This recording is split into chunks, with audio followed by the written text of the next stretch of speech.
దేవునిపై విశ్వాసాన్ని భయం లేకుండా ధైర్యంగా ఒప్పుకున్న వ్యక్తి. 31 సంవత్సరాల యవనస్తుడు ఎంతోమంది యవనస్తుల్ని ప్రభావితం చేశాడు. తన జీవితంలో దేవునికి పెద్ద పీట వేసినాడు. తన కుటుంబం ఎంతో చక్కగా చూసుకున్న వ్యక్తి, లోతైన విశ్వాసం కలిగిన వ్యక్తి. అతని గురించి చెప్పాలంటే బైబిల్లోని మాటలే అతనికి డిస్కషన్స్ ఈవెంట్. బైబిల్లోని మాటలే అతని డిస్కషన్ ఈవెంట్గా ఉండేవి.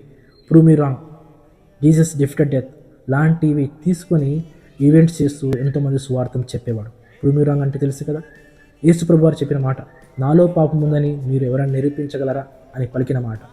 జీసస్ డిఫిటెడ్ డెత్, యేసు మరణాన్ని జయించాడని డిస్కషన్స్ ఈవెంట్స్ చేస్తూ సువార్త చెప్పిన వ్యక్తి, క్రైస్తవ విలువలిగిన వ్యక్తి, స్టూడెంట్స్ క్యాంపస్లో వెళ్తూ ధైర్యంగా క్రీస్తు గురించి బోధించిన వ్యక్తి, సత్యాన్ని సువార్తగా తెలియజేస్తూ కుటుంబ విలువల గురించి యవనస్తుగా తెలియజేస్తూ దేవుని గురించి సత్యాన్ని ధైర్యంగా బోధించేవాడు. ఎందుకంటే యుఎస్ లాంటి కంట్రీలో కొన్నిసార్లు కుటుంబ విలువలు లేవు, అయితే ధైర్యంగా కుటుంబాల విలువలు కలిగి ఉండాలని క్రైస్తవ యువతకు పిలుపునిచ్చేవాడు.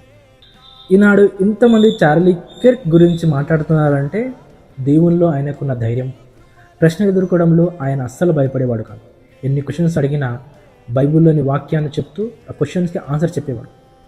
ఇప్పుడు చార్లీ కిర్క్ మన మధ్యలో లేకపోయినా అతని విశ్వాసం, ధైర్యం, ఇంకా అతని మాటలు అనేక మందికి మనకు వినపడుతున్నాయి, మరియు అనేక మందిని ఇన్స్పైర్ చేస్తున్నాయి. మనం కూడా క్రీస్తు కొరకు ధైర్యంగా నిలబడితే మనం అనేక మందిని ఇన్స్పైర్ చేసిన వారుగా అవుతాం.